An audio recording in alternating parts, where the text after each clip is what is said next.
Out in the middle of the savannah, 35-year-old animal behaviorist Mark Thompson was cruising in his Jeep doing research. Suddenly, the engine just died.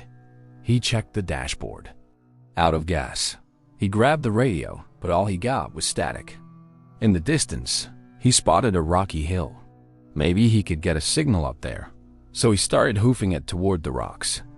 As he got closer, Mark spotted animal droppings. He took a closer look. Fresh, less than 5 minutes old.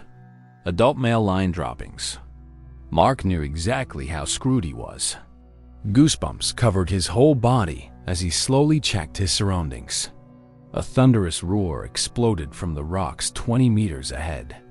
A massive albino male lion. Under that pure white fur was a deep cross-shaped scar above his left eye. Mark could easily see the lion's ribs sticking out. This guy was starving. The lion's red eyes locked on Mark. The killing intent was suffocating. Mark tried to figure out how to get out of this mess. His car had no gas. Base camp was 20 kilometers away. The chances of someone stumbling on him were basically zero. With no radio signal, he was totally cut off. There seemed to be no way out. The old male lion slowly moved in. The sound of claws scraping the ground got closer and closer. Mark's heart was pounding like crazy. He shut his eyes. Is this really how it ends?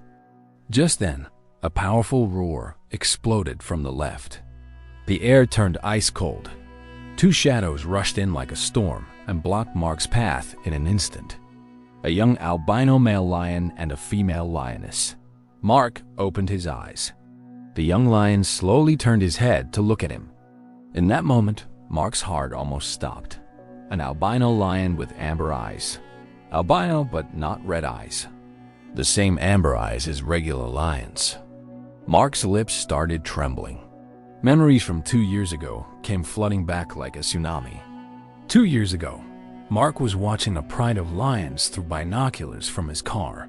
One albino lioness caught his eye. Something was off. The lioness kept turning her head toward a gap in the rocks. She was totally anxious. She crouched low, ears on alert, constantly checking her surroundings. She was hiding something. A few moments later, the lioness slipped into the gap and came out carefully carrying something in her mouth. A small white ball of fur. An albino cub. Through his binoculars, Mark's face went hard the second he saw the cub. The cub's tiny body was covered in deep claw marks and bite wounds. Blood was still flowing from its left shoulder. Mark got it right away.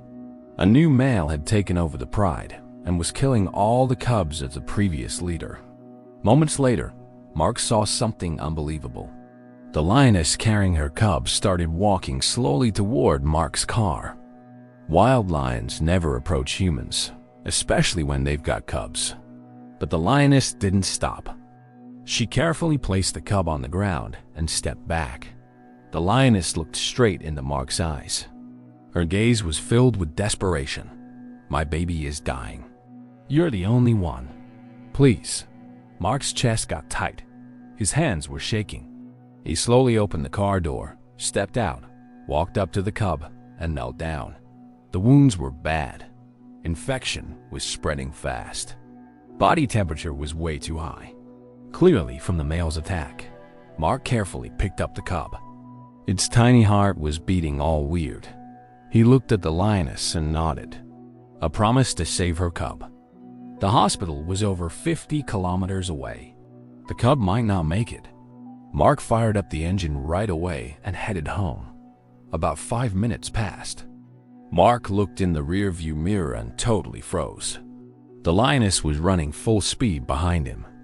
For 30 kilometers to his home, the lioness ran without stopping.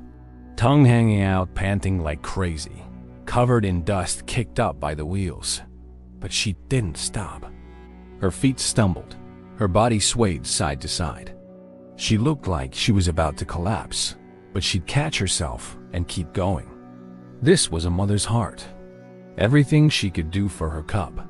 Even if her legs broke, even if she couldn't breathe, even if her heart burst, for her one and only baby. Never giving up, That was everything a mother could give. When they got near Mark's home, the lioness was about to pass out.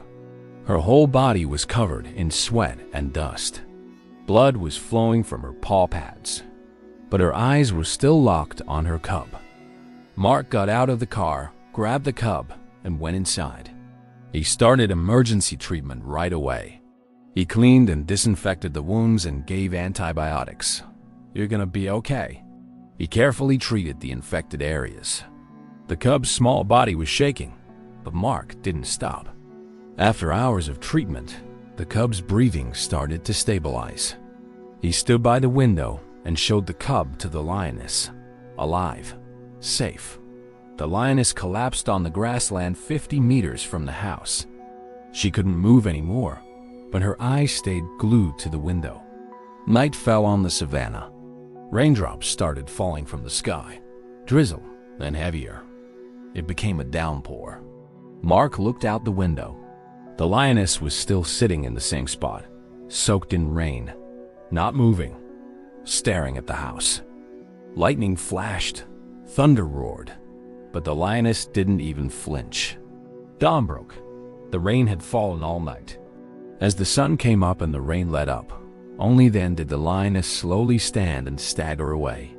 The next morning, Mark woke up to a weird sound. He opened the door to find a big antelope lying at the entrance. Still warm, freshly hunted. 50 meters away, the lioness sat quietly. Mark's eyes got watery, a mother's wish for her cub to eat well. He bowed deeply. The lioness nodded slowly and quietly disappeared. The next morning, prey was there again. And the next day, 1 week, 2 weeks, 1 month. Every single dawn, the lioness brought food. Antelope legs, small antelopes, rabbits, whatever she could catch, rain or shine, injured or sick. She never missed a single day. The lioness knew she couldn't take her cub back. The new male still ruled the pride. The moment she returned, the cub would be killed again. But in her longing, in her guilt, in her endless love, the lioness came every day. She wanted to see her cub, even from far away. On the 30th day at dawn, the lioness left the prey and sat way longer than usual. She stared at the house. Through the window, she saw her cub, totally healthy, wounds completely healed, running around with energy, but they couldn't go back together. The lioness let out a long, very long cry, a final goodbye, and then she slowly turned and disappeared. After that day, the lioness never showed up again.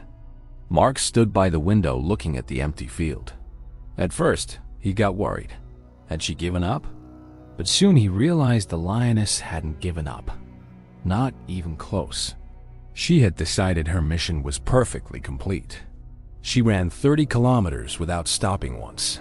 She spent the night in the rain for 1 month. She brought food every single day. She did everything a mother could do. Now she totally trusted Mark, without a doubt, without worry. This human will raise my cub right.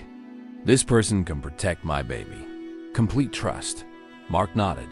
His throat got tight. Mark took care of the cub like it was everything. Every day, he disinfected the wounds and fed it good meat. The cub recovered crazy fast. One day, Mark looked at the cub's eyes real close. Something was strange. Albino, but the eyes weren't red. The same amber eyes as regular lions. Most albino lions have red or blue eyes. This was seriously rare. 6 months passed. The cub became a lively teenager. 1 year passed. Now almost a fully grown young male lion. His body was sleek, muscles strong. Those amber eyes stayed the same. The time for goodbye had come. He'd gotten attached. But lions gotta go back to the wild. That was nature's law. Mark had to accept that law. Part of his heart was breaking, but he knew this was best for the lion. Mark loaded the lion into the car and headed deep into the savannah. After getting out, the lion didn't leave. He just looked at Mark, and those eyes were gratitude and farewell. Mark nodded. The lion slowly nodded too, and turned to walk deep into the savannah. Mark stood there until he couldn't see him anymore. His chest felt heavy. And now, 1 year later, that lion with amber eyes and his mother were risking their lives to protect Mark. For Mark, and for their own revenge. They faced the old male lion who tried to kill the cub years ago. This old male lion was the exact one who rose to power 2 years ago and tried to kill the cubs. Now old and weak, kicked out of the pride. Wandering around on the edges, the young lion and the old lion faced off. Tension filled the air. The old male looked straight at the young lion. Amber eyes. In that moment, the memory came back. 2 years ago, the cub he tried to kill, now grown into a young warrior with overwhelming power. The old male was experienced. He already knew he couldn't win. To keep his last bit of pride, he growled one more time, then slowly backed away. But it was already the sound of defeat, not a threat, just a bluff. The old king sadly turned and disappeared deep into the savannah. The sun was setting. The savannah sky turned red. Then quickly, darkness came down. Thousands of stars appeared one by one in the night sky. Cascading starlight softly lit up the whole savannah. Mark had to get back to base camp. As Mark stood up to head toward camp, the young albino male lion and the mother lioness stood on either side of him, like Mark's bodyguards. They stayed close and watched the surroundings. From the darkness, the howling of a hyena pack echoed. The young lion immediately growled in that direction. One threatening roar and the sound stopped. Throughout the 20-kilometer walk, the two lions never left Mark's side. Starlight lit their path. The Milky Way flowed brilliantly overhead. The mother lioness kept turning to look at Mark. Her eyes were overflowing with gratitude. The young lion walked proudly, no longer a wounded cub shaking before death. He was going to become the savannah's new king. In Mark's mind, memories from 2 years ago flashed by like a movie. The mother who ran 30 kilometers without stopping once. Her sitting God all night in the pouring rain. That love bringing food every single day for a month. Everything was for this moment. That love today saved Mark's life. The stars shone even brighter, like they were blessing this beautiful journey. Mark's legs were shaking. His energy had hit empty, but he couldn't stop. Every time Mark stumbled, the lion let him lean on his body. Warm body heat transferred. What Mark did 2 years ago, the lion was now returning. 20 kilometers. In the distance, the lights of base camp started to show up faintly. The lions stopped. They couldn't go any farther. Mark knelt down and looked at the two lions. Under the starlight, 3 beings faced each other, human and wild animals. But they were family. The young lion slowly came up and gently touched Mark's hand with his nose. Mark's hand trembled as he stroked the lion's face. The mother lioness also quietly came up and rested her head on Mark's shoulder. A reunion after 2 years. Mark's eyes got shiny. The lion slowly turned. Bathed in starlight, they started walking into the savannah. 2 white shadows melted into the starlight. Mark stayed kneeling until they totally disappeared from view. He couldn't move. The savannah's night breeze blew softly. Stars were pouring down. Mark slowly walked into camp and thought, a mother's love goes beyond species. Gratitude always comes back beyond time. And true love is never, ever forgotten. If this story touched your heart, please hit that like button and subscribe. More incredible stories from the wild are coming your way. Thanks for watching.